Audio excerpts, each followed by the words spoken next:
नमस्कार मित्रों, ज्ञानपुर में आपका स्वागत है। आज हम पढ़ेंगे यूपी जीके से संबंधित कुछ बेहतरीन प्रश्न और उस प्रश्नों का हम पूरे डिटेल में अध्ययन करेंगे। इस श्रृंखला का यह पहला वीडियो है, यह पहली क्लास है। तो चलिए शुरू करते हैं।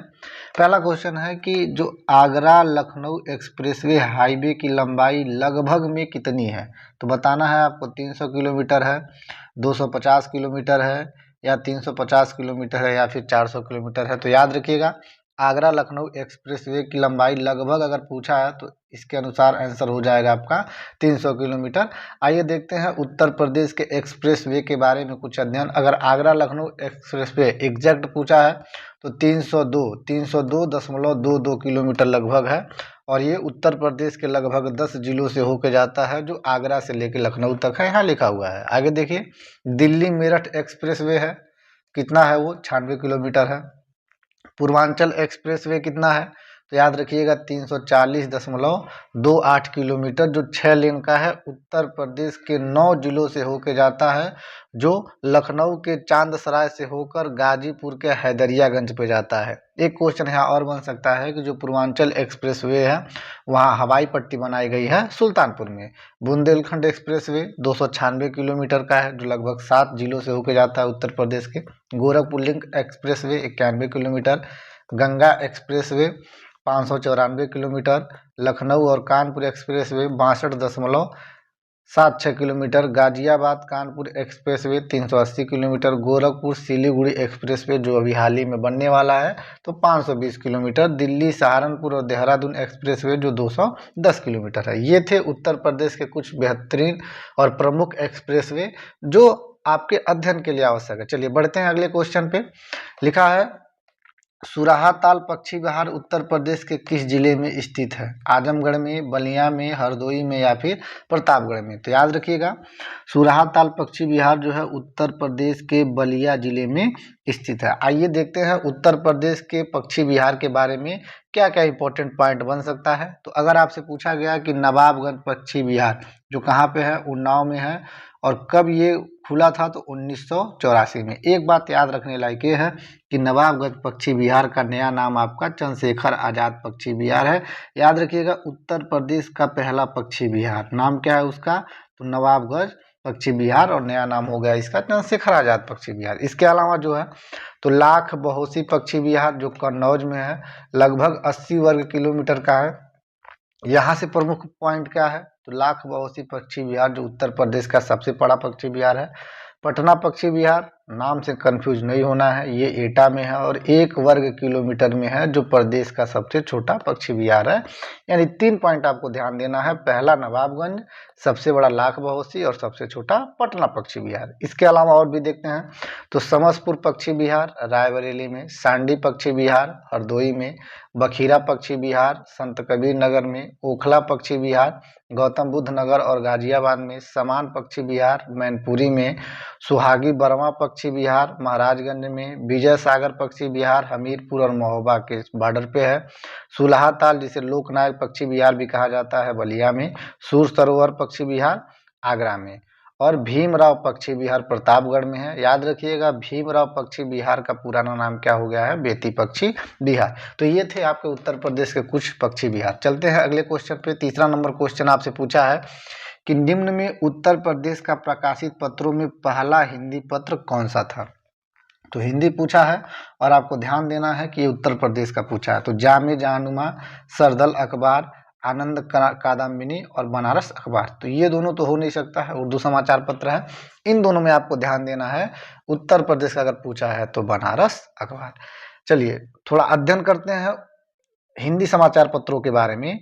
तो याद रखिएगा, अगर पूछे भारत में हिंदी का प्रथम समाचार पत्र तो नाम है उद्दंडमार्दन, जिसे कोलकाता से निकाला गया है। और कब निकाला गया, 1826 में।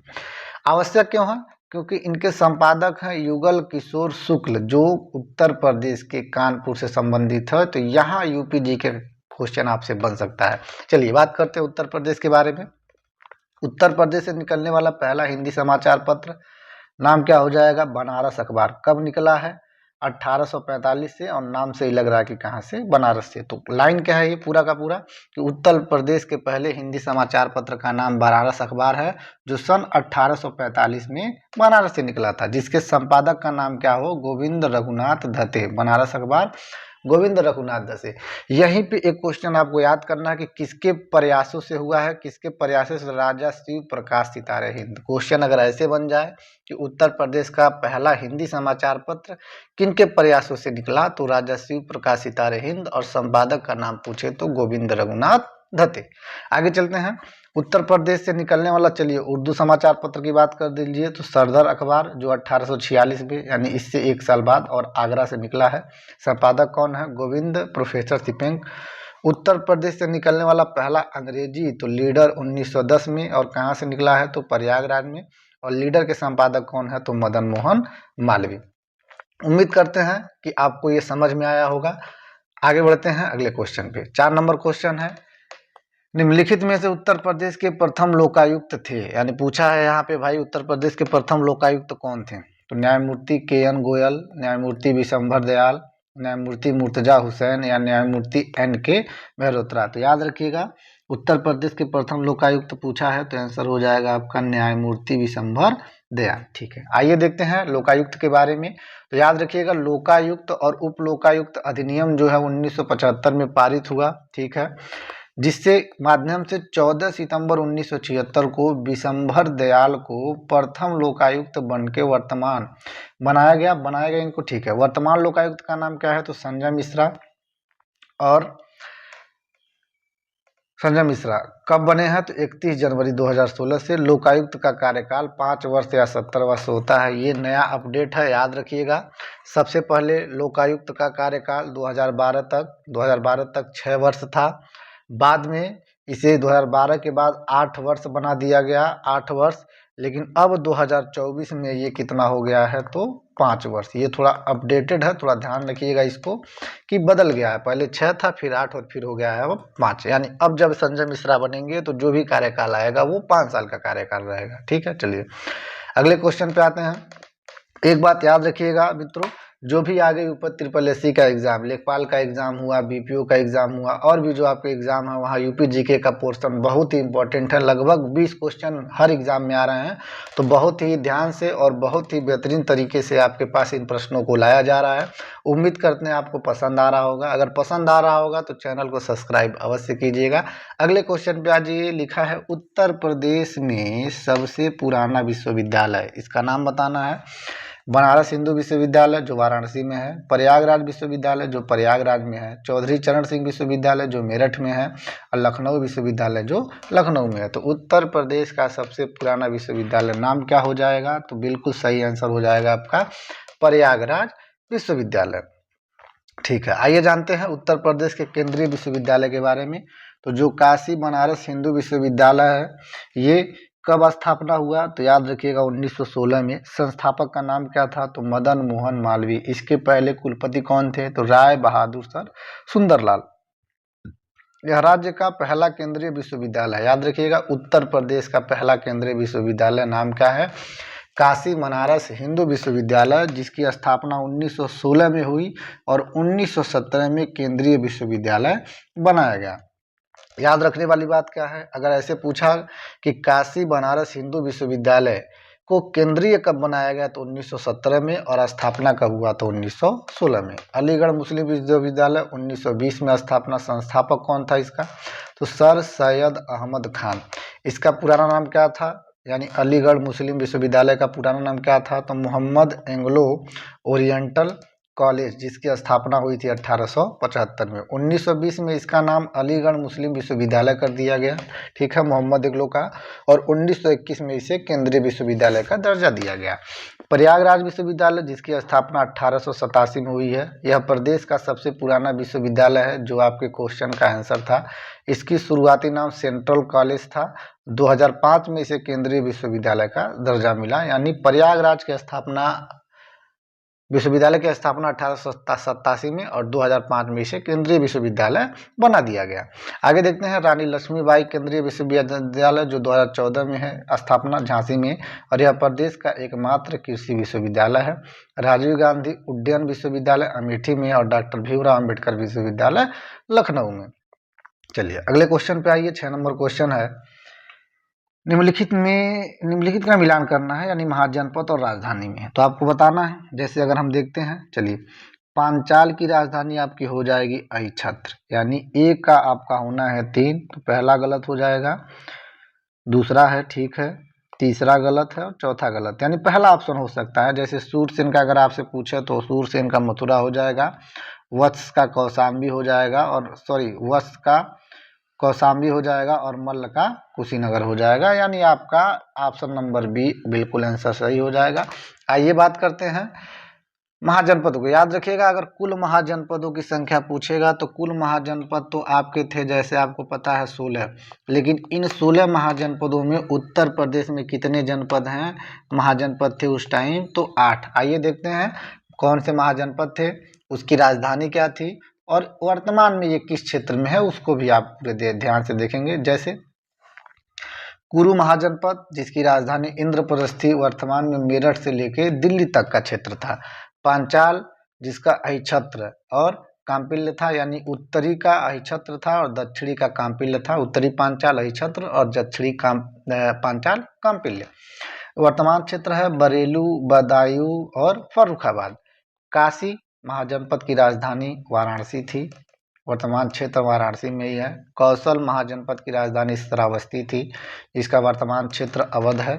सूरसेन महाजनपद की राजधानी मथुरा थी, वर्तमान क्षेत्र मथुरा ही हो जाएगा। चेदी महाजनपद की राजधानी शक्तिमती जो बांदा में है। वत्स महाजनपद की राजधानी कौशाम्बी जो प्रयागराज और कौशाम्बी में है, और मल्ल महाजनपद की राजधानी कुशीनगर है जो वर्तमान में देवनिया, गोरखपुर और कुशीनगर में। तो ये थे 8 महाजनपद जो आपके उत्तर प्रदेश में है। तो यूपी जीके के लिए ये बेहतरीन प्रश्न बन सकता है। ठीक है, अगले क्वेश्चन पे आइए।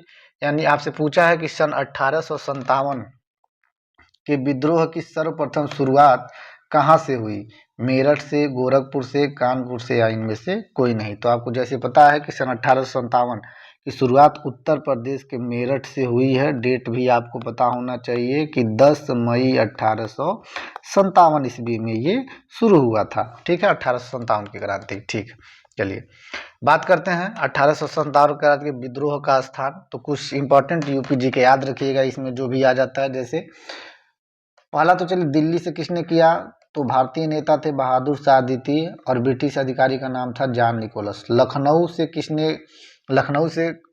किसने नेतृत्व किया 1857 की क्रांति का, तो बेगम हजरत महल और ब्रिटिश अधिकारी हेनरी लॉरेंस।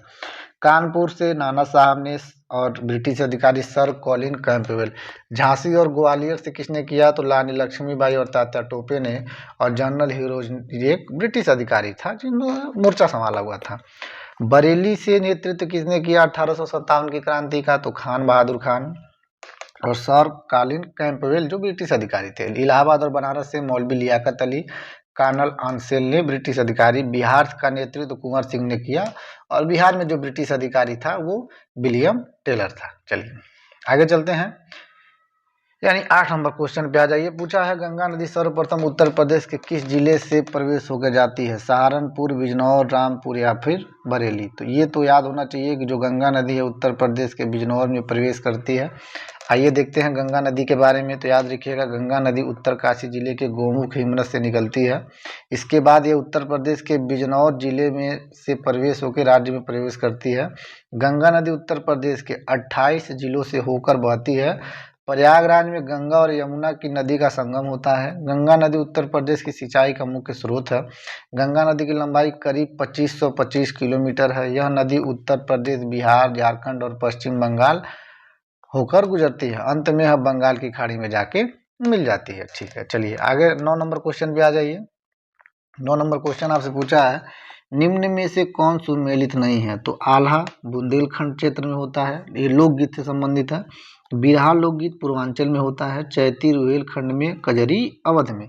तो पूछा है कौन सा संबंधित नहीं है, यानी कौन सुमेलित नहीं है। तो याद रखिएगा कजरी लोक जो गीत है वो अवध में नहीं होता है, कजरी लोकगीत। चलिए, कजरी मिर्जापुर के आसपास क्षेत्रों में होता है। आइए देखते हैं उत्तर प्रदेश के लोकगीत के बारे में कि किस क्षेत्र में कौन सा लोकगीत होता है। तो अगर ब्रज क्षेत्र की बात करेंगे तो ब्रज क्षेत्र में झूला, होरी, लगुरिया, फाग, रसिया, ये सब लोकगीत है। पश्चिमी उत्तर प्रदेश में रागिनी, ढोला और पूरन भगत एक लोकगीत है। अवध क्षेत्र में क्या होता है, तो नटका होता है और कव्वाली, ये लोकगीत है। पूर्वांचल के लोकगीत तो बिरहा और सोहर, मिर्जापुर, कजरी, जैसे ऊपर बताया गया कि कजरी अवध का नहीं है, कजरी आपके मिर्जापुर का है। बुंदेलखंड में कौन सा है, तो पावरा, हरदौल, आल्हा, दीवारी और कुहारा। याद रखिएगा सबसे अधिक बुंदेलखंड से ही आपसे पूछता है। रुहेलखंड का क्या है, तो लावड़ी और 72 बिल। तो ये थे आपके उत्तर प्रदेश के लोकगीत जो किसी भी एग्जाम में कहीं से भी पूछ लेंगे। अगर इतना आपको याद है तो यहाँ से आपको आंसर मिल जाएगा। ठीक है, अगले क्वेश्चन पे आते हैं। 10 नंबर क्वेश्चन पे पूछा है कि सूची 1 का सूची 2 के साथ मिलान कीजिए तथा नीचे गए कूट का सही उत्तर पहचानना है आपको। ठीक है, देखते हैं। तो पहला है भाई काली मिट्टी का बर्तन। तो काले मिट्टी के बर्तन यानी आजमगढ़ हो जाएगा, यानी ए का आपको चाहिए चौथा यानी 4। तो ए का चौथा ये तो गलत है। चलिए यहाँ पे है, यहाँ भी गलत, यहाँ भी गलत, यानी ए का चौथा यानी ऑप्शन नंबर बी मिल सकता है, बाकी आप मिला सकते हैं। यानी चीनी मिट्टी के बर्तन आपका हो जाएगा खुर्जा, पीतल शिल्प आकृति आपका हो जाएगा मुरादाबाद, और सी से यानी सी से जो बनते हैं यानी चूड़ियों का शहर फिरोजाबाद। तो यानी आपका ऑप्शन नंबर बी हो जाएगा आंसर। 11 नंबर क्वेश्चन पे आइए। पूछा है आपसे कि उत्तर प्रदेश का कौन सा शहर रामगंगा नदी के तट पर स्थित है। क्वेश्चन, रामगंगा नदी के तट पर स्थित है शहर, तो सीतापुर, मुरादाबाद, कन्नौज या फिर अयोध्या। तो याद रखिएगा उत्तर प्रदेश में रामगंगा के नदी के तट पे आपको मिलता है मुरादाबाद। आइए देखते हैं रामगंगा नदी के बारे में कुछ डिटेल। तो याद रखिए रामगंगा नदी लंबाई इसकी 596 किलोमीटर है, जो उत्तराखंड के पौड़ी जिलों के कुमायूं श्रेणी से निकलकर बिजनौर में प्रवेश करती है। याद रखिएगा बिजनौर में एक नदी और प्रवेश करती है जिस नदी का नाम है गंगा नदी, और रामगंगा नदी भी बिजनौर में प्रवेश करती है। कन्नौज में जाके गंगा से मिल जाती है, यानी रामगंगा नदी जो है गंगा नदी से कहाँ मिलती है, तो कन्नौज में। यह नदी मुरादाबाद, जो आपके क्वेश्चन का आंसर था, बरेली, बदायूं, बिजनौर जिलों से होकर जाती है। आइए मैप से इसको थोड़ा सा हम लोग समझते हैं।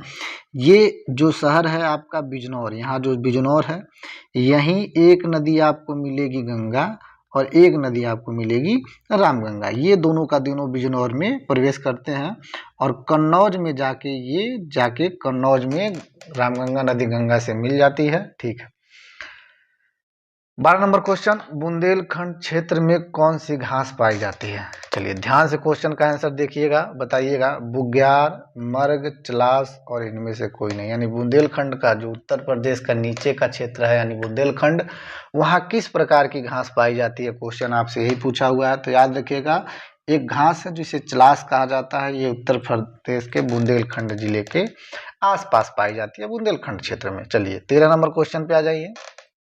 पूछा है लाल बहादुर शास्त्री गन्ना किसान संस्थान कहाँ है। शाहजहांपुर में, लखनऊ में, प्रयागराज में या फिर प्रतापगढ़ में। बहुत ही ध्यान से क्वेश्चन को देखना है, उसके बाद बढ़िया से आंसर बताना है कि लाल बहादुर शास्त्री गन्ना किसान संस्थान पूछा है। तो याद रखिएगा लाल बहादुर, तो ये आपके लखनऊ में मिलेगा, लाल बहादुर शास्त्री गन्ना किसान संस्थान।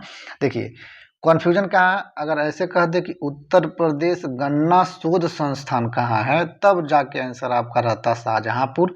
और इससे ही संबंधित याद रखिएगा कि उत्तर प्रदेश में जो प्रथम चीनी मिल है 1903 में स्थापना किया गया, जगह का नाम प्रतापपुर जो देवरिया में है, वहाँ पे खोला गया था अंग्रेजों द्वारा उत्तर प्रदेश में प्रथम चीनी मिल। ठीक है, उम्मीद करते हैं आपको यूपी जी के बहुत ही बेहतरीन तरीके से समझ में आ रहा होगा। याद रखिएगा अगर आप लेखपाल या बीपीओ का एग्जाम देने जा रहे हैं तो एक वेटेज जो बढ़ता है लेखपाल के एग्जाम में, योजना से संबंधित प्रश्न बहुत ज़्यादा पूछता है। तो इस चैनल पे आपको योजना से संबंधित एक बेहतरीन श्रृंखला कराई जा रही है। जो भी योजना किसी भी भारत के किसी भी एग्जाम में अगर योजना पूछा हुआ है वो आपके सामने लाया जाएगा और उसका पूरा डिटेल बताया जाएगा। तो चैनल से जुड़े रहिएगा और एक बार जाके आप योजना का क्लास देखिएगा, 5 मिनट ही आप देखेंगे, आपको ऐसा लगेगा कि आपके सामने कुछ बेहतरीन चीज़ आ गया है। तो अगर एग्ज़ाम देना है तो उस वीडियो को भी देखिएगा, नीचे लिंक में मैं डाल दूंगा इसमें। चलिए 14 नंबर देखिए, उत्तर प्रदेश का शीर्ष लिंगानुपात वाला जिला कौन सा है? तो चलिए क्वेश्चन बताना है, उत्तर प्रदेश का शीर्ष लिंगानुपात वाला जिला। तो आजमगढ़, तो आजमगढ़ का आपका होता है 1019, देवरिया का तो 1017, प्रतापगढ़ का 998 और जौनपुर का 1024। अब आप देख के बता सकते हैं कि उत्तर प्रदेश का सर्वाधिक लिंगानुपात, आंसर क्या हो जाएगा? तो आप कहेंगे सर आंसर हो जाएगा जौनपुर। आइए बात करते हैं उत्तर प्रदेश के लिंगानुपात के बारे में। तो सबसे पहले उत्तर प्रदेश का लिंगानुपात कितना है? तो 912 है। अच्छा, पूरे भारत का पूछ लेगा तो कितना है? तो 943 है। कोई दिक्कत नहीं, ये तो आपके भारत में है, आपको यूपी जीके पे ज़्यादा ध्यान देना है। उत्तर प्रदेश में लिंगानुपात की बात करते हैं तो सर्वाधिक सबसे ज़्यादा जौनपुर में है 1024, फिर दूसरे नंबर पे आजमगढ़ है 1019, तीसरे नंबर पे देवरिया है जो 1017 है और प्रतापगढ़ का है 998। सबसे कम लिंगानुपात कहाँ है? तो गौतम बुद्ध नगर में है 851, बागपत और हमीरपुर में 861 है, कानपुर नगर, बांदा और मथुरा में 863 है। अच्छा, उत्तर प्रदेश में शिशु लिंगानुपात कितना है? तो 902 है और पूरे भारत का शिशु लिंगानुपात कितना है? तो 919 है। सबसे ज़्यादा लिंगानुपात कहाँ है? तो बलरामपुर में जो 950 है, संत कबीर नगर में 942 है, सिद्धार्थ नगर बहराइच में 935 है।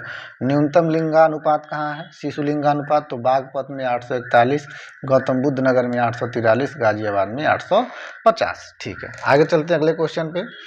15 नंबर क्वेश्चन है आपका कि पूछा हुआ है कि निम्नलिखित में से किस जिले की सीमा बिहार से नहीं लगती है? तो गाजीपुर, चंदौली, सोनभद्र या फिर मिर्जापुर। पूछा है बिहार से नहीं लगती है, तो कौन सा आंसर हो जाएगा? तो याद रखिएगा जो मिर्जापुर की सीमा है वो बिहार से नहीं लगती है। ध्यान से समझिए, मैप से समझते हैं। बिहार से कुल 7 जिले लगते हैं। पहला है आपका महाराजगंज, दूसरा है आपका कुशीनगर, तीसरा है देवरिया, चौथा है बलिया, पाँचवा है गाजीपुर, छठवां है चंदौली और 7 नंबर है सोनभद्र। यहाँ देखिए ये जो मिर्जापुर है ये चंदौली और सोनभद्र से घिरा हुआ है जो बिहार से संबंधित नहीं है, इसीलिए आपके क्वेश्चन का आंसर हो जाएगा सोनभद्र। और बिहार से कितने उत्तर प्रदेश के जिले लगते हैं? तो 7 जिले। सबसे अधिक जिले तो मैप देख के आप बता सकते हैं, मध्य प्रदेश से लगभग 11 जिले लगते हैं। ठीक है, चलिए अगले क्वेश्चन पे 16 नंबर, भूगर्भिक रूप से उत्तर प्रदेश किसका भाग है? क्वेश्चन थोड़ा समझने लायक है। भूगर्भिक रूप से तो जिसका भारत होगा उसी का भारत, उत्तर प्रदेश भी होगा उसी का भाग। तो धारवाड़, गोंडवाना, लॉरेंसिया और विंध्यन। तो आपको पता है कि भारत गोंडवाना लैंड से जुड़ा हुआ है, तो उत्तर प्रदेश भी किससे जुड़ा रहेगा? तो गोंडवाना लैंड से हो जाएगा। चलिए अगले क्वेश्चन पे आइए। क्वेश्चन को बहुत ध्यान से बारीक तरीके से देखिएगा, जरा सा भी लापरवाही होगी क्वेश्चन गलत हो सकता है।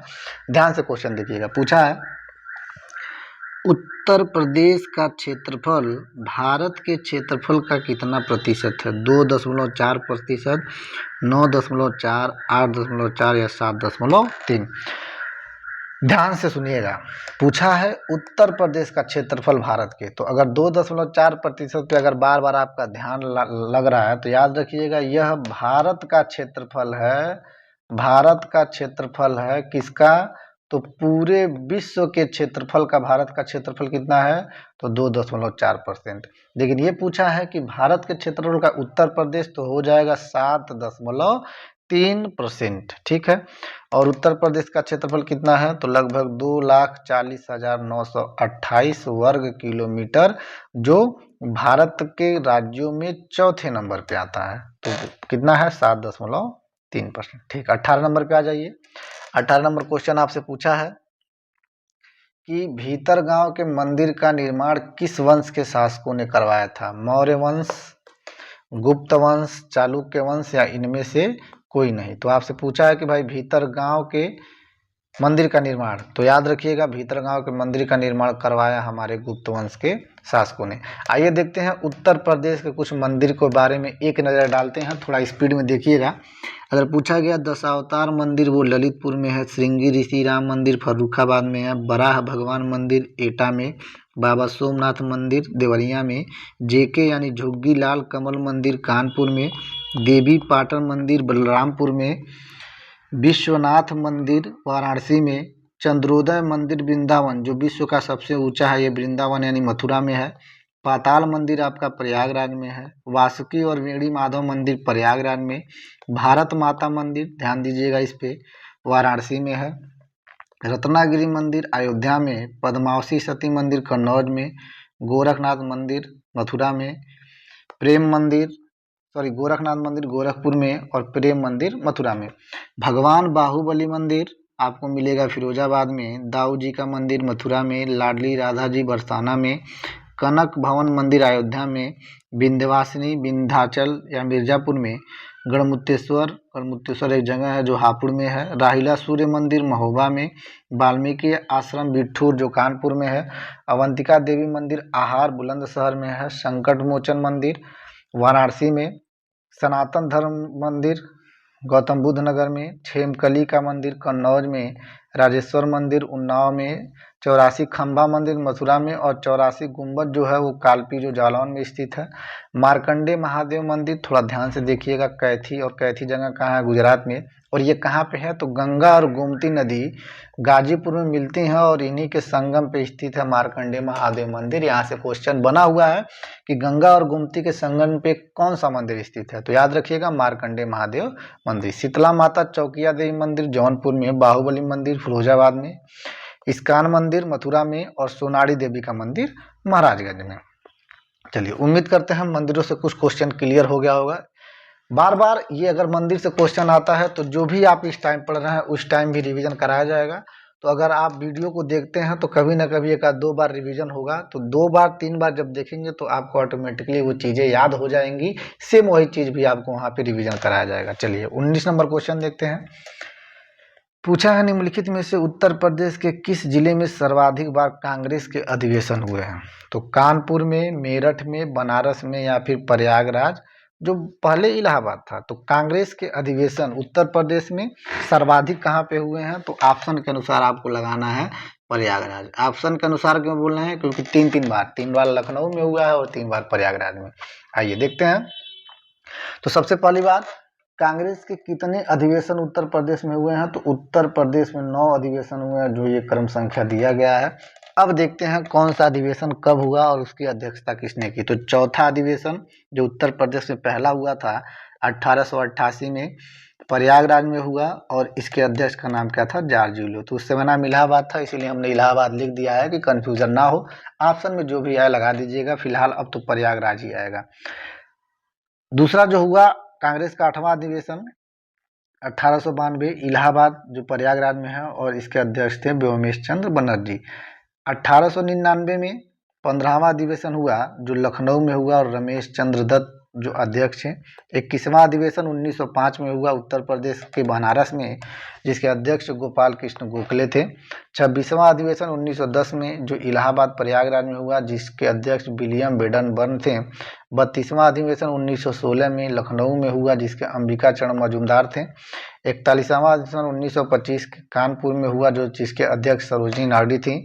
और 50वां अधिवेशन 1936 के लखनऊ में हुआ, जिसके जवाहरलाल नेहरू अध्यक्ष थे। और 55वां 1946 जो मेरठ में जेपी कृपलानी। तो यहाँ आप देख रहे हैं लखनऊ में 1, 2 और 3 लखनऊ में है और 1, 2 और 3 इलाहाबाद में। तो ऑप्शन के अनुसार आपका इलाहाबाद यानी प्रयागराज आंसर था। चलिए 20 नंबर क्वेश्चन पे ये पूछा है कि जवाहर पावर स्टेशन उत्तर प्रदेश के किस जिले में स्थित है। जवाहर पावर स्टेशन मथुरा में है, एटा में है, लखनऊ में है या फिर गोरखपुर में। तो याद रखिएगा जवाहर पावर स्टेशन आपको मिलेगा उत्तर प्रदेश के एटा जिले में। ठीक है, चलिए 21 नंबर क्वेश्चन, निम्नलिखित सूची 1 का सूची 2 का सही मिलान करना है आपको। देखते हैं, तो मिलान कीजिए भाई। अटाला मस्जिद आपका हो जाएगा जौनपुर में, यानी ए का आंसर हो गया 2, पहला गलत। यहाँ भी है, कोई दिक्कत नहीं, ये भी गलत। दीवाने खास आपका आगरा में है, यानी बी का 3, ठीक है, बी का 3 भी चल रहा है।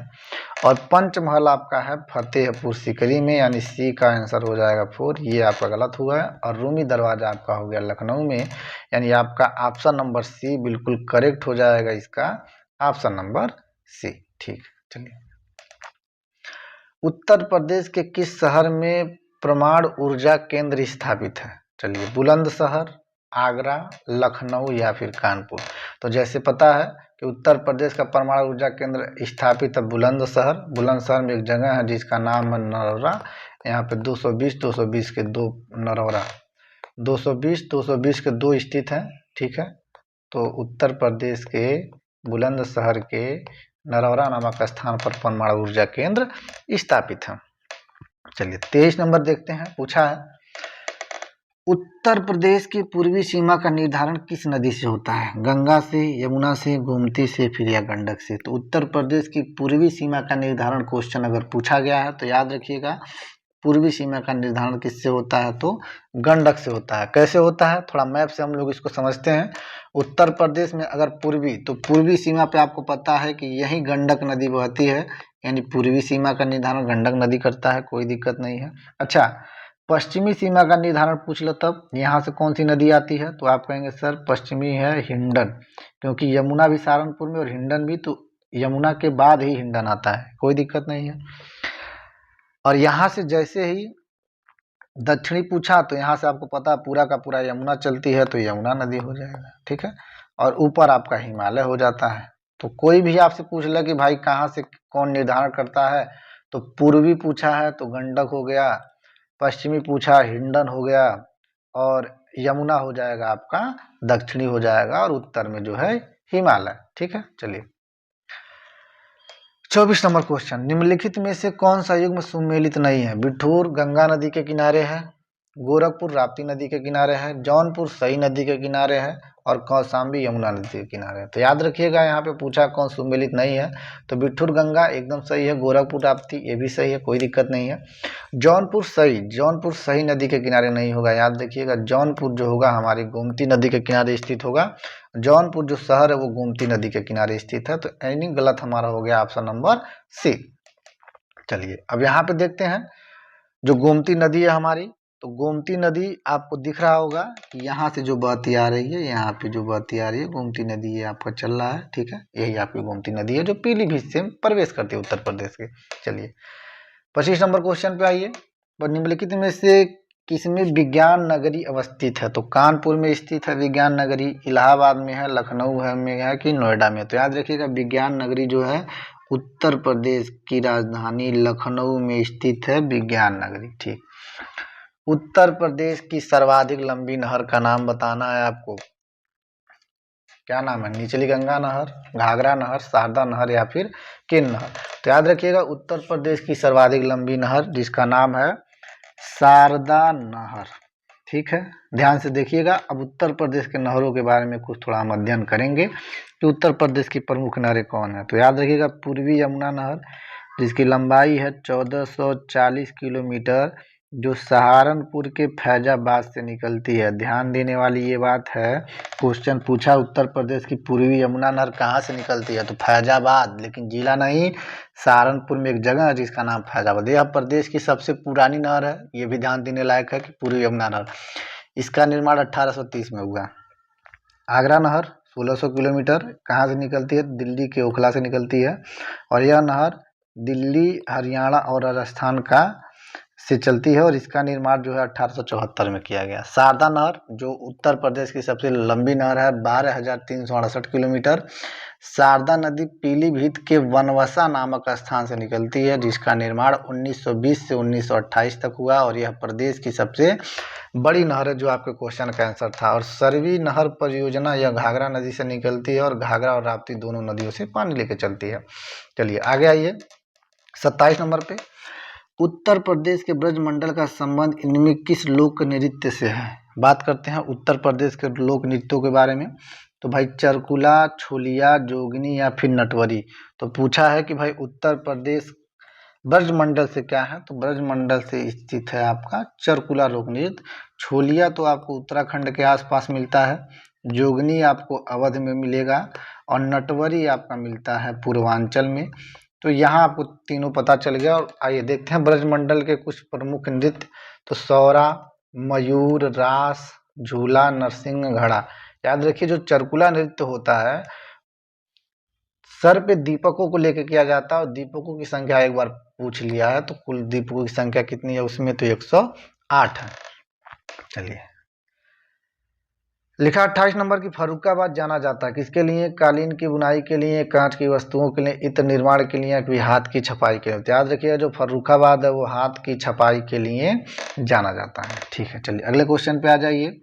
लू सामान्यतः किस माह में चलती है, उत्तर प्रदेश की बात हो रही है, तो जून जुलाई, मई जून, अप्रैल मई, या उपरोक्त सभी। तो लू किस महीने में चलता है, तो आपको पता है कि मई जून में जो है धूप ज़्यादा होता है और उसी समय लू चलता है।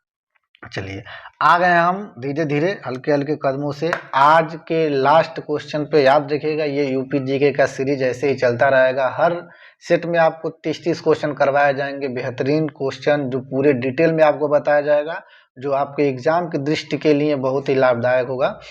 चलिए लास्ट क्वेश्चन देखते हैं। लिखा है उत्तर प्रदेश के नवीन काप मिट्टी वाले क्षेत्र को आप क्या कहते हैं, तो खादर। तो खादर तो नया नहीं है भाई, खादर जो है ये पुरानी वाली है। ठीक है, बांगर, हाँ कह सकते हैं, बांगर जो है वो नवीन काप मिट्टी क्षेत्र, यानी जो नवीन जलोढ़ है वो बांगर है और पुरानी जो खादर है। बीहड़ तो आसपास पाई जाती है नदियों के आसपास, और कछार जो है वो तराई क्षेत्रों में पाई जाती है, यानी इसका आंसर हो गया बांगर। तो ये थे आज के बेहतरीन 30 क्वेश्चन। उम्मीद करते हैं पसंद आया होगा। अगर पसंद आया होगा तो वीडियो को लाइक कीजिएगा, अपने दोस्तों के पास शेयर कीजिएगा, और इस चैनल को सहयोग देने के लिए चैनल को सब्सक्राइब कीजिएगा। मिलते हैं अगले वीडियो में बेहतरीन 30 प्रश्नों के साथ, तब तक के लिए जय हिंद।